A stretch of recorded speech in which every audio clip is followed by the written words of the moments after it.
Le manoir de Pierre Dubois offrait un spectacle imposant, reflet de la richesse qu'il avait accumulée au fil des années.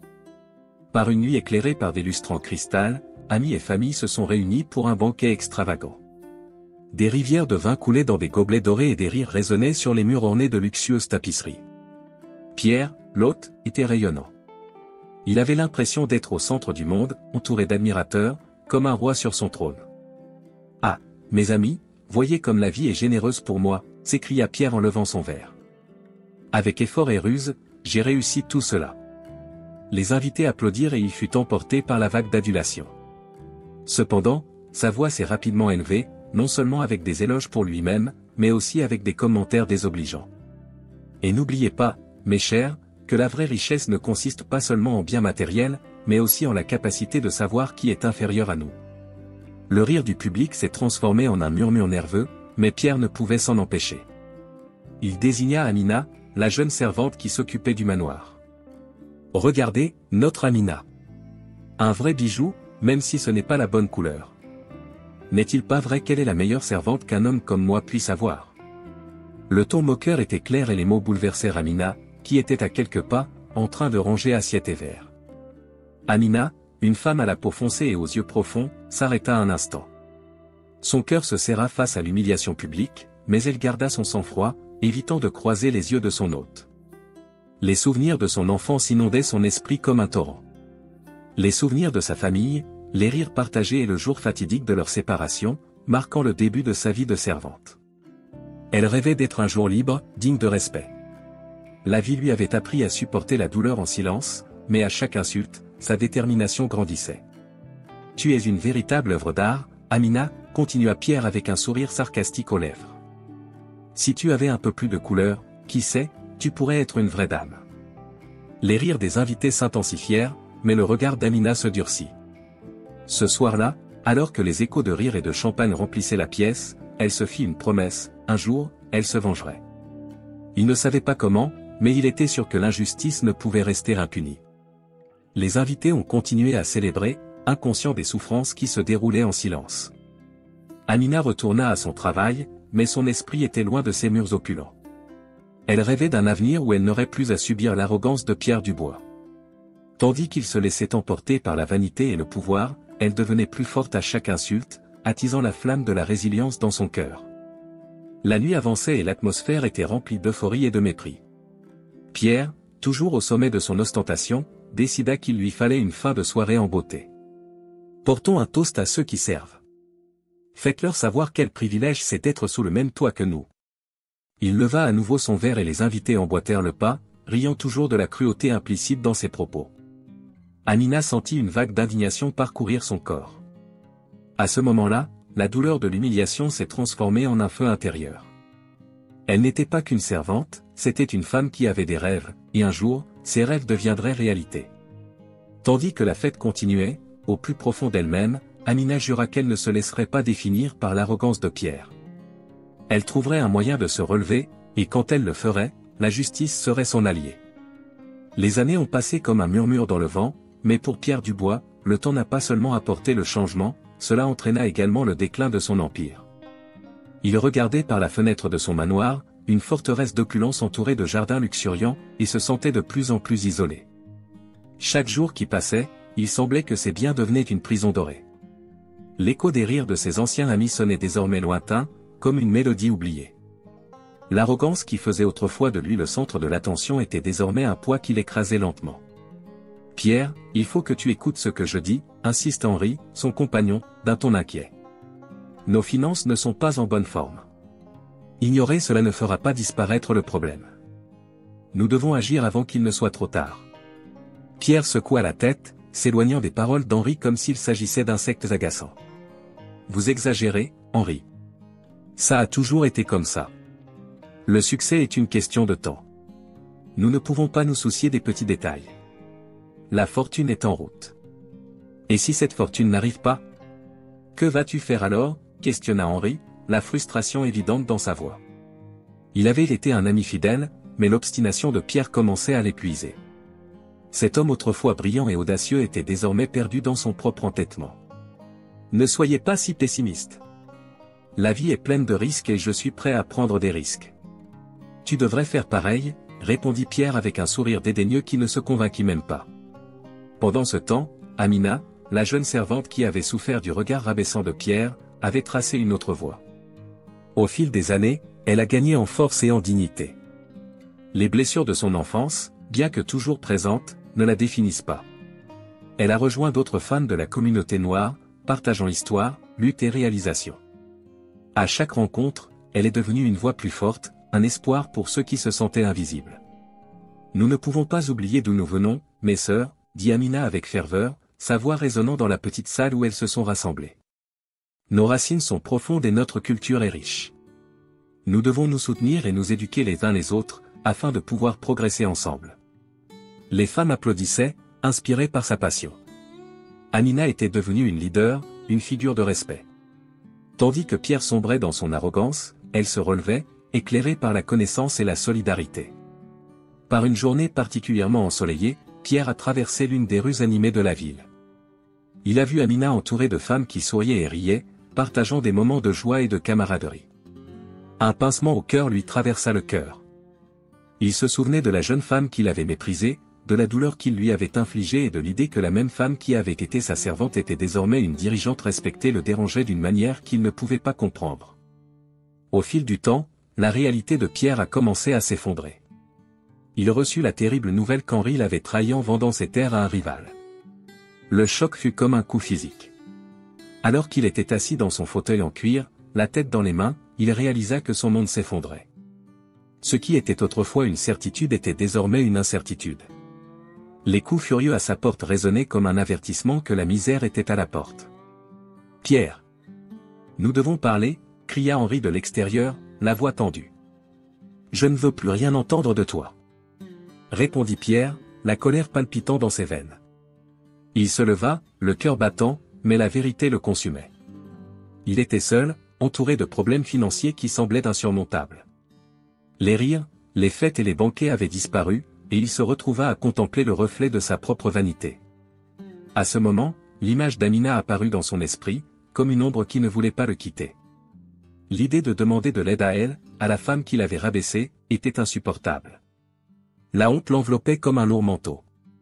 Mais alors que les jours s'éternisaient et que la solitude devenait sa seule compagne, Pierre commença à réfléchir à ce que signifiait vraiment avoir quelqu'un à ses côtés. Ce qu'il avait construit n'était pas une vie, mais une caverne de fierté. Le destin, cependant, avait une curieuse manière de renverser les situations. Et tandis que Pierre sombrait dans son ombre, Amina a éclairé le chemin des autres, ignorant que leur vie était sur le point de s'entremêler d'une manière qu'aucun d'eux ne pouvait imaginer. La situation de Pierre Dubois devient de plus en plus précaire. Le manoir qui brillait autrefois de l'éclat de sa richesse était maintenant en ruine, et l'opulence qui l'entourait autrefois s'était dissipée comme la brume à l'aube. Il a été contraint de vendre la propriété dont il était si fier et de déménager dans une banlieue pauvre, où les maisons étaient petites et où la majorité des habitants luttaient quotidiennement pour survivre. Pierre regarde par la fenêtre de sa nouvelle maison, un appartement sombre et humide, et sans le poids de la misère qui l'entoure. Les murs, sales et écaillés, reflétaient le déclin non seulement de sa fortune, mais aussi de sa dignité. Entre-temps, Amina était devenue une femme forte et admirée au sein de la communauté noire. Ces réunions avec les résidents ont réuni des personnes en quête de soutien et d'unité.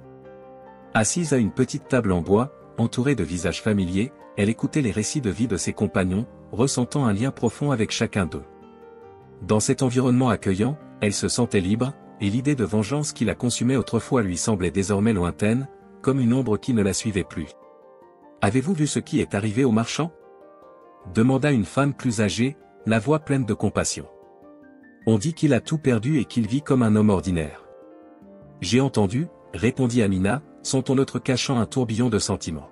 « Mais il le mérite. Il était cruel. Il m'a déshumanisé. Mais Amina, ne serait-il pas temps de montrer que nous sommes meilleurs? Ne serait-il pas juste de lui donner une seconde chance, demandait un autre membre de la communauté, un jeune homme qui la respectait beaucoup. Amina hésita. La fierté et la douleur vivaient toujours dans son cœur, mais elle sentait aussi une graine de compassion germer dans son âme. Pierre, qu'il avait autrefois méprisé, est désormais devenu un homme solitaire, entouré du mépris qu'il avait lui-même cultivé. Un soir, alors qu'Amina assistait à une réunion, les murmures sur le malheur de Pierre se firent plus intenses. Les mots « pauvreté » et « solitude » résonnaient dans son esprit. Malgré tout le mépris qu'il lui avait témoigné dans le passé, une partie d'Amina se sentait appelée à l'action. Elle se souvenait des moments où sa gentillesse et son soutien la maintenaient pendant que Pierre la rabaissait. Le cœur partagé entre le désir de vengeance et la compassion, elle décida qu'elle devait aller vers lui. Après la réunion, Amina a parcouru les rues sombres, ses bottes résonnant dans le silence de la nuit. À chaque pas, sa détermination grandissait. Lorsqu'elle est arrivée dans la nouvelle maison de Pierre, elle a senti l'hésitation l'envahir, mais le souvenir de sa douleur passée ne pouvait être plus fort que le désir d'aider. Elle a frappé à la porte. Le son résonna dans la nuit, et bientôt le bois grinçant s'ouvrit, révélant Pierre, mal rasé et aux yeux fatigués. L'homme qui était autrefois si imposant semblait désormais petit, vulnérable. « Amina » dit-il, sa voix à peine au-dessus d'un murmure, comme s'il ne pouvait pas croire qu'elle était là. « Pierre » répondit-elle, gardant son sang-froid mais ressentant un élan d'empathie. « J'ai entendu parler de votre situation. Je suis venu voir si tu avais besoin d'aide. » « Aide » Il rit amèrement, un sourire triste se dessinant sur ses lèvres. « Pensez-vous que je mérite ça ? Je ne mérite rien. Tout le monde mérite une seconde chance, » a déclaré Amina, la fermeté de sa voix se surprenant elle-même. « Je sais que tu m'as blessé, mais je ne suis pas toi. Je suis ici pour offrir ce que je peux. » Pierre hésita, l'orgueil aux prises avec le désespoir. Amina regarda l'homme qui l'humiliait autrefois, maintenant le reflet de ses propres faiblesses, et son cœur se serra. Elle s'est souvenue des paroles de sa communauté sur l'importance de la compassion et du renouveau. « Entrez » dit-elle finalement en ouvrant la porte un peu plus grand, un geste de bonne volonté. « Parlons. Vous avez besoin de nourriture et d'un abri, pas de mépris. » Il la regarda, un mélange d'incrédulité et de gratitude dans les yeux. Amina savait que le chemin à parcourir ne serait pas facile, mais à ce moment-là, alors que Pierre la suivait dans sa maison sombre, elle sentit que peut-être, juste peut-être, la gentillesse pourrait triompher de la haine. Amina poussa la porte de la petite maison où habitait désormais Pierre, un endroit à peine comparable à l'opulence de son ancien manoir. L'intérieur était sombre et dépourvu de tout confort. Pierre était assis sur une chaise en bois, la tête baissée, le regard perdu dans ses souvenirs de gloire. En voyant Amina, il leva les yeux, d'abord surpris, mais bientôt l'expression de son visage se transforma en un mélange de honte et de colère réprimée. « Que veux-tu » demanda-t-il, essayant de cacher la vulnérabilité de sa voix, mais échouant lamentablement. Amina, d'un air serein, répondit « Je suis venu t'offrir de l'aide, Pierre. Je sais que tu as traversé des difficultés. Personne ne mérite d'être seul dans des moments comme celui-ci. » Il resta silencieux, absorbant ses paroles. L'arrogance dont il faisait preuve ressemblait désormais à une armure brisée. Pierre a observé à quel point Amina, malgré son passé humiliant, était prête à lui tendre la main. Cependant, la fierté luttait toujours contre le besoin d'acceptation. « Aide ? Pensez-vous vraiment que j'ai besoin de votre aide ?» dit-il, sa voix plus forte qu'il ne l'aurait voulu. Amina fit un pas en avant, déterminée. « Tu n'es plus l'homme que tu étais. Vous vous laissez emporter par les ombres de votre propre ego. Mais maintenant, te regarder me fait réaliser que, malgré tout, il y a toujours du bon dans ton essence. » Amina a pris une profonde inspiration avant de continuer. « N'oubliez pas, Pierre, que la vraie richesse ne se mesure pas par les possessions, mais par les liens que nous établissons. » Pierre détourna le regard, incapable de faire face à la vérité qu'Amina venait de révéler. Il se souvenait des fêtes dans son manoir, des rires de ses amis et de la façon dont tout le monde se détournait alors que sa fortune s'épuisait. Le poids de la solitude commençait à devenir insupportable. « Je ne peux pas accepter votre aide. »« Tu ne comprends pas. » commença-t-il, mais Amina l'interrompit. « Je ne comprends pas ? Je suis la preuve vivante de ce que tu as fait. Mais au lieu de me laisser consumer par la haine, j'ai choisi la compassion. Et croyez-moi, cela m'a rendu plus fort. La vie est faite de choix, Pierre. Vous pouvez choisir de continuer sur ce chemin sombre ou d'accepter ce qui est devant vous. » Il poussa un profond soupir, comme pour essayer de libérer la douleur accumulée dans sa poitrine. La conversation devenait un miroir qui reflétait ses défauts, et cela le dérangeait. Amina se rapprocha encore plus, ses yeux fixés sur les siens. « Regarde-moi, Pierre. Vous n'êtes plus un marchand puissant. Vous êtes un homme qui a besoin d'aide et ce n'est pas une faiblesse. C'est l'occasion de redécouvrir qui vous êtes vraiment. Pierre trouva enfin le courage de parler, sa voix étant désormais un murmure. J'ai fait tellement de mauvaises choses. Je t'ai humilié, je croyais que ma richesse me rendait supérieur. Maintenant, tout ce que j'ai, c'est cette misère. Nous faisons tous des erreurs, répondit doucement Amina. L'important est d'apprendre d'eux. Personne n'est parfait, Pierre, pas même toi. Il la regardait, l'indignation qui dominait autrefois son être cédait désormais la place à quelque chose qu'il n'avait pas ressenti depuis longtemps, l'espoir. Amina, avec sa force et sa dignité, était un phare au milieu de ces ténèbres. Que proposez-vous? A-t-il demandé, presque comme un défi, mais aussi un appel à l'aide. Commençons par les bases. Vous avez besoin de nourriture et d'un abri.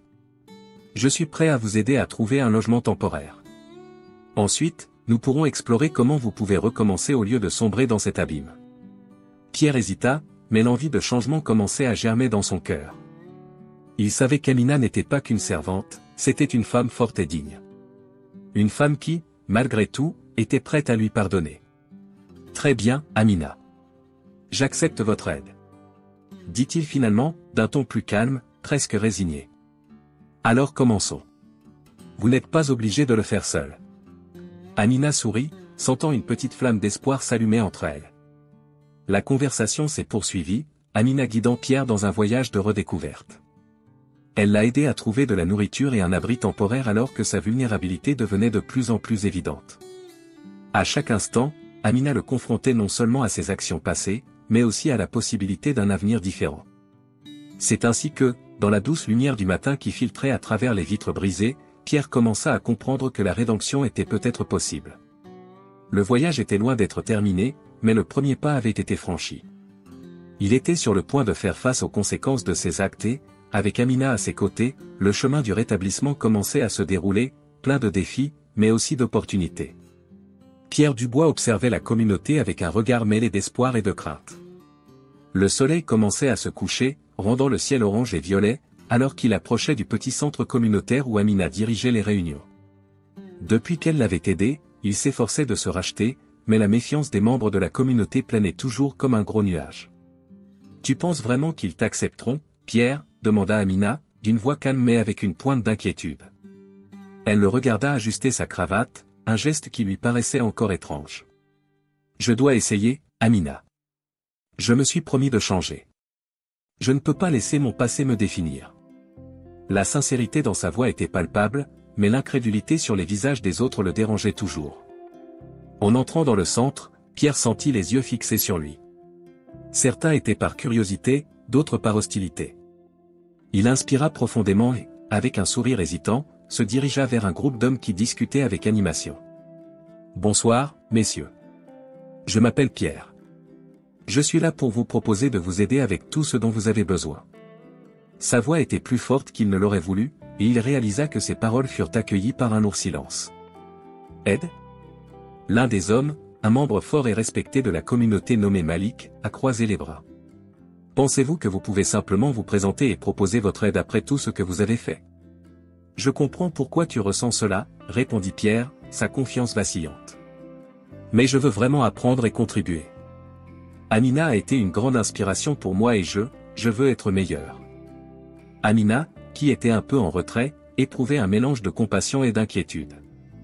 Elle savait que Pierre avait de bonnes intentions, mais le passé ne pouvait pas être ignoré si facilement. « Pierre, » intervint-elle, « tu devrais peut-être commencer par écouter leurs histoires. Chacun ici a une expérience qu'il peut partager. » Pierre hocha la tête, réalisant qu'il devait d'abord gagner leur confiance. « Oui, bien sûr. J'aimerais entendre. Que pouvez-vous me dire sur votre vie et vos défis ?»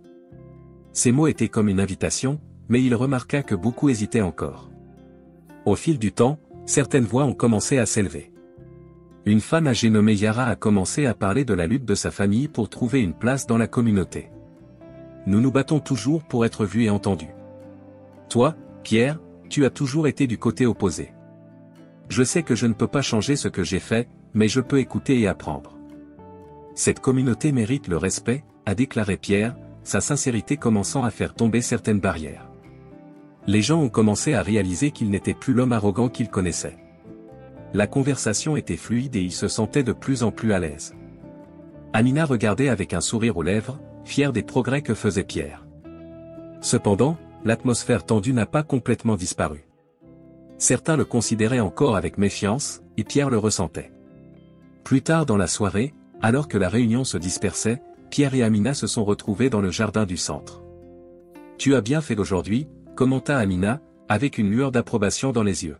« Merci, Amina. Mais j'ai toujours l'impression de ne pas en avoir fait assez. Il y a tellement de choses à changer. » La frustration était évidente dans son ton. « C'est un processus, Pierre. Vous ne pouvez pas vous attendre à ce que tout soit résolu du jour au lendemain. Les gens ont besoin de temps pour vous faire à nouveau confiance, lui rappela-t-elle en posant sa main sur son bras en signe de soutien. Oui, je comprends. Mais s'il ne m'accepte jamais? Et si j'échoue encore? L'insécurité était comme un coup porté à sa poitrine. Alors continuez d'essayer. Un véritable changement prend du temps, et le plus important est que vous soyez prêt à le faire. Amina sourit, l'encourageant. Tandis qu'ils discutaient, un groupe d'anciens amis de Pierre apparut au loin. Leur ton de voix était fort et dédaigneux. « Regardez qui a décidé de se mêler aux gens ordinaires », ricana l'un d'eux en riant avec mépris. Pierre sentit son estomac se retourner, l'arrogance passée de ses anciens amis écho d'un passé qu'il essayait de laisser derrière lui. Amina sentit la tension et se plaça entre Pierre et les hommes. « Tu n'as pas honte? Il essaie de changer. » Sa voix était ferme et Pierre fut surpris par la défense offerte par Amina. « Changement? Pour un Dubois? C'est risible. » Un autre homme a ri, mais la détermination d'Amina était inébranlable. Pierre, voyant son courage, décida qu'il ne reculerait pas. « Je suis un Dubois, oui, mais je ne suis plus l'homme que vous avez connu. J'essaie d'être une meilleure personne et je ne vais pas laisser le passé me définir. » Le silence qui suivit fut pesant. Il savait qu'il lui restait encore un long chemin à parcourir, mais à ce moment-là, avec Amina à ses côtés, il se sentait plus fort que jamais. Le véritable combat contre les préjugés et l'arrogance venait de commencer, mais pour la première fois, Pierre avait de l'espoir dans le cœur. L'événement communautaire battait son plein lorsque Pierre s'est levé, le cœur battant avec un mélange de nervosité et de détermination. Il avait répété ces mots d'innombrables fois, mais maintenant, debout devant la foule, il sentait la pression de chaque regard qui se tournait vers lui. La communauté, composée principalement de personnes qu'il avait méprisées dans le passé, observait la scène avec un mélange de scepticisme et de curiosité. Amina était là, dans un coin, les yeux fixés sur lui, comme pour l'encourager à parler. « Je suis ici aujourd'hui pour m'excuser », commença Pierre, la voix tremblante. « Je m'excuse pour tout ce que j'ai fait. Pour toutes les fois où j'ai humilié non seulement Amina, mais vous tous. J'étais un imbécile, un arrogant qui ne voyait pas au-delà de sa propre richesse. » Il inspira profondément, essayant de contrôler l'émotion qui menaçait de l'envahir. « Je ne savais pas ce que c'était que d'avoir de l'empathie, ce que c'était de vivre réellement dans une communauté. » Les rumeurs dans l'assistance se multiplièrent et il vit un des anciens traîtres, Jean, se lever et l'interrompre. « Et qu'est-ce qui a changé, Pierre? Tu es là uniquement parce que tu as tout perdu. Ne nous racontez pas cette histoire de regret. » Pierre sentait la honte envahir son visage, mais il ne pouvait pas se laisser intimider. Il regarda Jean, les yeux fixes. « Oui, j'ai tout perdu, mais cela m'a fait découvrir la vérité. Je ne suis plus l'homme que j'étais. J'ai réalisé que la vraie richesse ne réside pas dans les biens matériels, mais dans les relations que nous construisons et le respect que nous nous accordons les uns aux autres. » Amina, sentant la tension grandissante, décide d'intervenir. Il s'est levé et s'est adressé à la foule. « Arrête. Ce que Pierre a fait dans le passé était cruel, mais il n'est plus cet homme. Nous avons tous commis des erreurs. L'important, c'est ce que nous ferons à partir de maintenant. » Sa voix résonnait fermement et de nombreux spectateurs commencèrent à acquiescer. Nous méritons tous une seconde chance. Les préjugés ne font que nous séparer, mais la compassion peut nous unir. Pierre sentit un poids se détacher de ses épaules en entendant ces mots. Il regarda Amina, admirant sa force, et réalisa que malgré tous ses défauts, elle était toujours prête à lui tendre la main. « Je veux aider. Je veux travailler à vos côtés, apprendre de vous et, surtout, réparer mes torts. Je ne peux pas changer le passé, mais je peux m'efforcer de rendre l'avenir meilleur. » La communauté, touchée par la sincérité des propos d'Amina et de Pierre, s'est mise à murmurer entre elles. La résistance qui dominait auparavant le milieu semblait se dissiper. Un homme, l'un des dirigeants de la communauté, a levé la main. « Si tu es vraiment prêt à changer, Pierre, alors nous pouvons te donner une chance. Mais sachez que la confiance ne se rétablit pas du jour au lendemain. Pierre hocha la tête, sa gratitude évidente. Je comprends. Je suis prêt à travailler dur et à montrer que je suis digne de cette opportunité. Avec le temps plus clément, les tensions se sont dissipées et l'événement s'est poursuivi, avec désormais une nouvelle énergie. Pierre rejoignit Amina qui lui sourit, les yeux brillants. Ensemble, ils ont commencé à planifier comment unir les forces de la communauté en promouvant des événements et des initiatives qui célèbrent la diversité et l'égalité. Au fil du temps, Pierre est devenu un défenseur de la justice sociale, luttant contre la discrimination et favorisant l'inclusion dans sa nouvelle communauté. Il s'est impliqué dans des projets qui ont aidé les gens à se remettre sur pied après des épreuves, et Amina, à ses côtés, est devenue une leader respectée. Ensemble, ils ont montré que, même avec un passé marqué par les préjugés, il était possible de construire un avenir de respect et d'égalité. La vraie justice s'est révélée, et Pierre et Amina ont trouvé la paix et la rédemption, prouvant que la transformation est possible et que l'amour et la compassion peuvent surmonter les barrières les plus profondes. Ce faisant, ils ont non seulement changé leur vie, mais ont également influencé celle de nombreuses personnes autour d'eux, prouvant que le passé n'a pas besoin de définir l'avenir.